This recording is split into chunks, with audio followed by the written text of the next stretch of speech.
the director of facilities. So we were up here doing different kind of discussions. But what I wanted to do is just take a minute and let you know sort of how this came to be, because you know, this is my passion. I'm the one that actually dubbed this at the shipyard. It's called Project Vision. So I grew up in St. Louis. My father moved us there. He was an engineer at McDonnell Douglas. And so from an early age, I was introduced to math and science. My parents moved us to the place that we grew up because it was a naturally integrated community. And you know, my father's Puerto Rican, my mom is not, and so they went through, you know, neither sets of parents wanting to come to their wedding, so they raised us differently.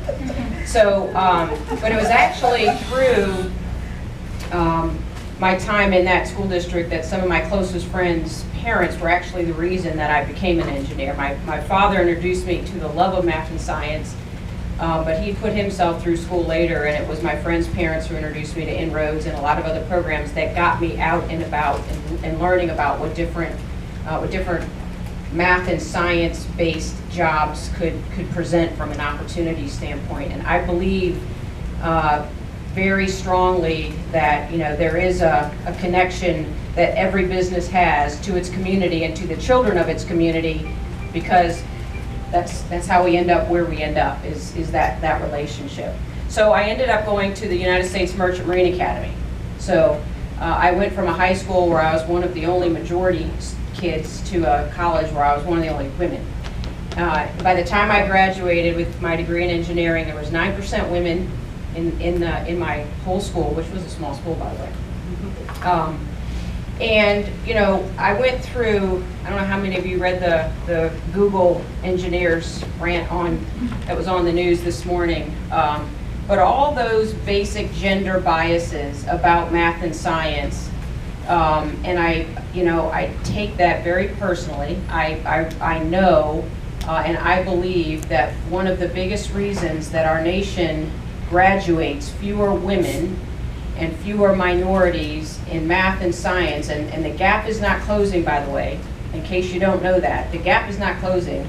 We're not graduating a much higher percent of women in engineering today than when I graduated 35 years ago. And a lot of that is because girls start to fall off in junior high, and sometimes before, and a lot of that is because and all of the women in the room, if we weren't like this, we knew those girls at that age. When you know you make more social decisions rather than, you know, kind of career decisions. So I believe very passionately and very strongly that 50% of our population needs to represent a greater percent of our STEM-based workforce, and that there's no biological reasons that can't happen. And I believe that as a business, there's a business imperative. There's a business imperative because we need to bring in a new workforce. And there's a community imperative because if we don't have a healthy community, it's hard to attract people to come to the business. So we share really, I think, very similar objectives. So some of the things that you saw in the trailer, like our augmented reality and some of the early digital tools, which we can do now, we're at the leading edge of this for the United States Navy, are because of investments we've made in technology. I had a chance when I took over to have a series of town hall meetings, and what I told our employees is my top 2 priorities are people and technology. And you know, the way our children and our grandchildren are growing up, those are not independent things anymore. I dare any of you to find a 5-year-old who doesn't know how to use some digital device. That is our workforce, and those are our students. And so a lot of what you saw was innovation that was created by our workforce. And it's very powerful. When we bring that to bear, it's going to help us be a more successful business. It's going to help us reduce the cost of what we deliver to a customer. And it's going to help us be strong and sustain our footprint in this community as the largest employer. All of that is interrelated, and all of that is very important to me. So the beauty of Brooks Crossing is, you know, we started a program called GEMS. It stands for Girls with Engineering Minds in Shipbuilding. We're at Booker T. Washington and Crittenden Middle Schools, and we're on our fourth year, Tom? We're starting to track the girls that go through this. Now there are boys at the middle school age that want a program for them, which we're going to work with the schools to start. And when I think about the discriminators that send students into math and science type careers, again, whether it's white collar or blue collar, because the blue collar work is STEM work now. Welders are running robotic welders now. Electricians are pulling information off of a three-dimensional product model to run cables now. So our blue collar work is STEM work. It's all science-based work or computer-based work. One of the discriminators is kind of understanding that technology. And that's where I do think, and I think society plays into this, that there's more, that happens more frequently and more naturally with boys than with girls.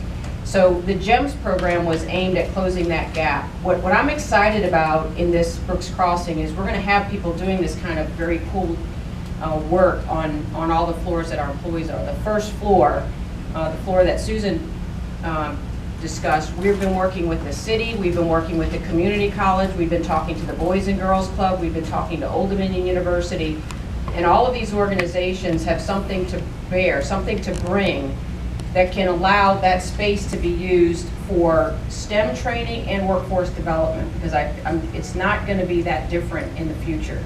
That training is not going to be that different, or those STEM-based projects. So my passion about this is really rooted in making sure that girls have just as much opportunity, especially girls in our community, to be exposed to this, to learn it, to understand the career paths that come from this as boys, and that in our community we model the way of kind of closing the gap that exists in our region, in our state, and in the nation relative to the number of people we're putting to work in these STEM-related fields. So that's sort of how this started. That's why I've committed my time to the things that we're doing.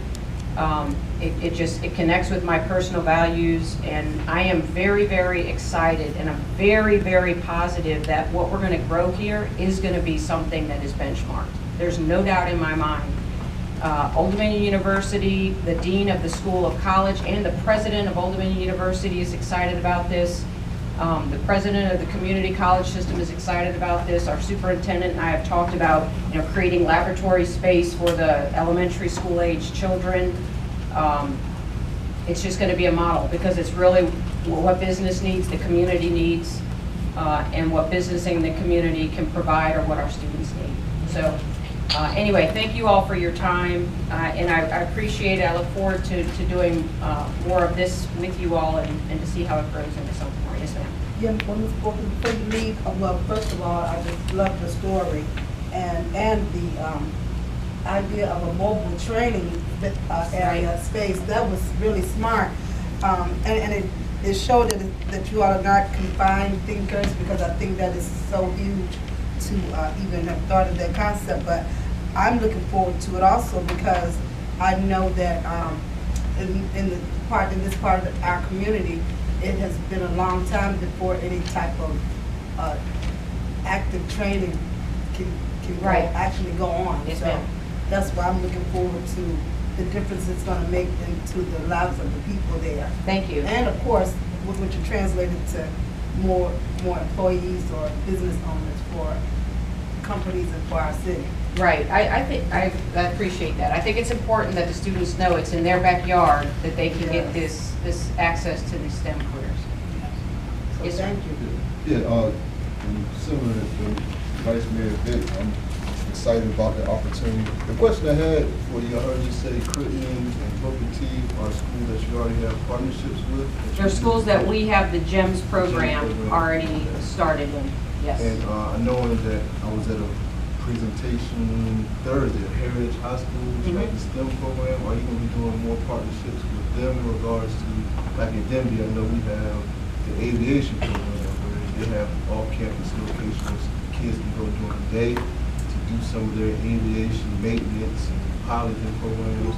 Will students have a similar opportunity at Heritage to do that during the day through the school system? Yeah, great question. So, and just to clarify, so Tom, correct me if I say this wrong. So we have a career pathways program that has outreach into not only the Newport News School, but all the Peninsula schools and a number of school districts on the south side. So our career pathways, which does bring STEM opportunity, it combines our volunteers with the students. That's in a number of schools, and we do have a partnership with Heritage High School right now. The GEMS program, which is Girls with Engineering Minds in Shipbuilding, that's the one that we've just piloted for those two. So our plan through our Career Pathways program is to continue those relationships and grow them in a way that works both for the community and the school, as well as kind of the students. Yes, ma'am. I had a chance to stop in and just to get a glimpse of what you're doing out there. Is this something that you can take like to the different schools for career day and Yes. So that other people somewhere in the community, like sometimes they have events like at Patrick Henry Mall or places where you can actually put it in the community so people can see the opportunities? Yes, ma'am. In fact, the very first use case of it was for a STEM related students were at Sea Air Space, I believe, or we were on our way there. I don't remember where it was, but the first use case was for students. So we bought this trailer really thinking about multi-use case. So student outreach is one, college recruiting, and actually even entry-level recruiting is another. So we will be in the community showcasing it with a job application. And then okay, yes, and then training. I do want to make clear. So the other big part of the investment is we're actually using this. We've driven it to different locations in the yard, in the shipyard, and then we've been able to get the employees who work in that location to come through, and they come through and they see what they're doing and they say, we could use that to solve that problem we were working on, and they literally are in there. It's sort of a hackathon kind of space, and then we capture ways that their ideas that they have about the different technology for the problem on that ship that they were working on today. And so it's multi-use, and I keep saying we'll be successful when there's demand for another one. So is it going to be like tied to your apprenticeship program where when you are recruiting or showing this in the community, you can talk about the apprenticeship opportunities that will be tied into all the different components?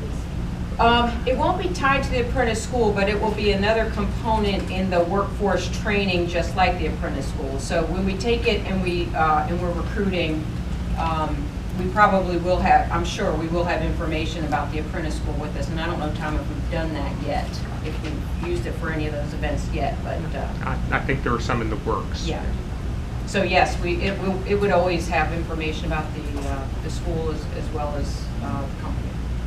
Well, I just want to comment that I agree with my colleagues, what they've stated. I think it's an awesome opportunity Thank for you. our community and our city. And Hampton Roads. Yes, I agree. Thank you. And so we're looking at a 2019 or 20 opening? Yeah. First quarter of 2019 is the current timeline. Thank you all for the opportunity. I really appreciate you. it. And thank you for your interest. Thank you so much.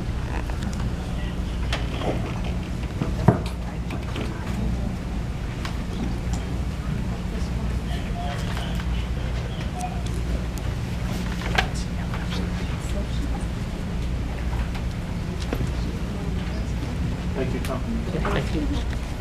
I emailed you the other day. And I think I deleted your email.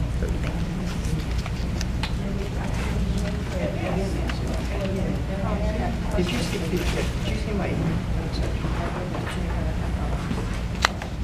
Tom, how happens to officially get to say hi? We were so busy enjoying the display. That's the important thing. I'm So, so glad I'm not in that career because y'all fired me. we get you I trained wouldn't up. get it. We have you well trained. When we left some of our engineers.